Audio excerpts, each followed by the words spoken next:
Bonjour, dans cette vidéo relativement concise, je vais vous expliquer en profondeur le fonctionnement des cellules photoélectriques avec le clignotant LUX-PH. Le fonctionnement du clignotant sera abordé à la fin de cette vidéo, mais c'est vraiment très simple car elle possède uniquement une entrée distincte qui active la lumière. En réalité, j'ai mentionné clignotant, mais la lumière demeure fixe et le clignotement dépend de la sortie de l'unité centrale. Une fonction particulièrement intéressante est que ces cellules photoélectriques LUX-PH sont numériques. Qu'est-ce que cela implique? Cela signifie que je peux installer jusqu'à 4 paires sur le même système et les identifier précisément par canal. Qu'est-ce que cela permet exactement? Cela permet d'éviter toute interférence entre les différentes paires de cellules photoélectriques, de sorte que la paire configurée sur le canal numéro 1 réagira exclusivement à l'émetteur configuré sur le canal numéro 1, et de même pour celle sur le canal numéro 2, sur le canal 3 et sur le canal 4. La programmation est extrêmement simple, elle s'effectue à l'aide de ces boutons ici présents et avec les indicateurs lumineux qui facilitent la programmation. Donc à présent, nous allons d'abord examiner un aspect très important. Nous avons mentionné que sur l'installation, il peut y avoir jusqu'à 4 paires de cellules photoélectriques. Qu'est-ce que cela signifie concrètement? Cela signifie que je devrais déterminer à la fois le nombre de cellules photoélectriques qui sont sur l'installation et le canal. Pourquoi dois-je déterminer le nombre de cellules photoélectriques? Parce que si je n'ai qu'une seule paire, je ne choisis même pas le canal, c'est-à-dire que je mets que j'ai une seule paire et le menu ne me propose même pas de choisir les canaux. En revanche, si je mets que j'ai 2 paires de photocellules, le menu des photocellules me fera choisir seulement entre le canal 1 et le canal 2. Si je mets que j'ai 3 paires, alors entre le canal 1, 2 et 3, et si je mets que j'ai 4 paires, alors entre le canal 1, 2, 3 et 4. Alors, avant de régler les canaux, faisons une expérience. Comme vous pouvez le voir, maintenant la photocellule fonctionne. Si je mets un obstacle, la photocellule fonctionne. Vous voyez que la LED rouge du récepteur s'est allumée quand j'ai mis la boîte. Cela signifie qu'elle voit la boîte. C'est parce qu'elles sont maintenant correctement réglées. Maintenant, nous allons les régler et mettre les 2 photocellules sur le canal numéro 3. Donc, pour les mettre sur le canal numéro 3, nous devons dire qu'il y a au moins 3 photocellules dans le système. Comment faisons-nous? Nous maintenons le bouton enfoncé et accédons au tout premier menu qui apparaît avec un premier clignotement. Donc, nous maintenons le bouton enfoncé, il clignote, nous relâchons. Nous comptons 1, 1, 2, 2 paires, 1, 2, 3, 3 paires, nous acceptons. Maintenant, le canal 1, 1, 2, 1, 2, 3, canal, nous acceptons. D'accord. Maintenant, vous voyez que le voyant lumineux du récepteur s'est allumé parce qu'elle ne se voit plus et en effet, vous constatez que l'état ne change pas. Comment les faire revoir? Nous devons indiquer que l'émetteur transmet sur le canal numéro 3. Comment procédons-nous?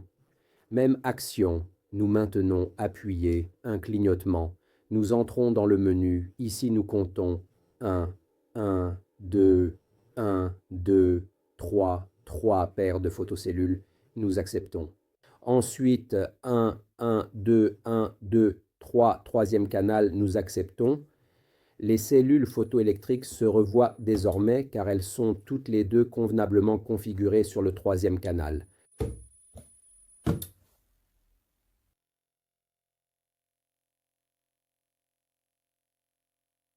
Quelles autres configurations avons-nous la possibilité d'ajuster sur les cellules photoélectriques? Nous pouvons régler l'intensité de l'émetteur. Cela revêt une importance considérable car si nous les configurons avec une intensité très élevée alors qu'ils sont très proches, nous pourrions rencontrer des problèmes de réflexion. Comment procédons-nous? Nous utilisons le menu numéro 2. Et nous avons toujours 4 niveaux disponibles. Donc, menu numéro 2, comment procédons-nous? Nous maintenons le bouton enfoncé, un clignotement, 2 clignotements, puis nous relâchons. Ensuite, 1, premier niveau, deuxième niveau, troisième niveau, nous acceptons. Même s'ils sont proches, nous l'avons réglé au niveau 3, qui est déjà un niveau de puissance très élevé. nous pouvons répéter la même procédure et le régler au niveau 1, 2, 3 ou 4 selon nos préférences. Comment procédons-nous? Menu numéro 3, donc nous maintenons enfoncé un clignotement, 1, 2 clignotements, 1, 2, 3 clignotements. Premier clignotement, LED éteinte. Vous constatez qu'il est maintenant éteint.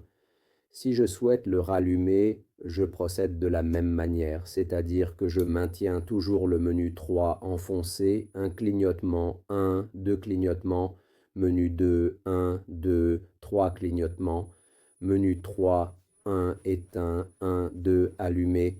D'accord, je confirme LED allumé. La dernière action est la réinitialisation qui s'effectue à la fois sur le récepteur et sur l'émetteur. Sur le récepteur, comment procédons-nous? Cela s'effectue à partir du menu numéro 2, donc je maintiens enfoncé un clignotement, 1, 2 clignotements, menu 1, j'appuie, réinitialiser, tandis que sur l'émetteur, cela s'effectue à partir du menu 4, donc je maintiens enfoncé un clignotement, menu 1, 2 clignotements, menu 2, 3 clignotements, menu 3, 4 clignotements, menu 4, je relâche au premier clignotement, je confirme, réinitialiser. La dernière chose est l'interrogation de l'émetteur. En interrogeant l'émetteur, nous pouvons savoir combien de cellules photoélectriques ont été réglées, sur quel canal l'émetteur a été réglé et avec quelle puissance il transmet. Nous appuyons sur le bouton et le relâchons brièvement, puis nous comptons soigneusement les clignotements. Un premier clignotement, un autre clignotement, 1, 2, 3, 4. Donc le premier clignotement nous indique qu'il y a une seule paire de cellules photoélectriques. Le deuxième clignotement nous indique qu'il est réglé sur le canal 1, cela ne pouvait être autrement, et que 4 clignotements rapides indiquent qu'il est réglé à la puissance la plus élevée et donc au 4e niveau.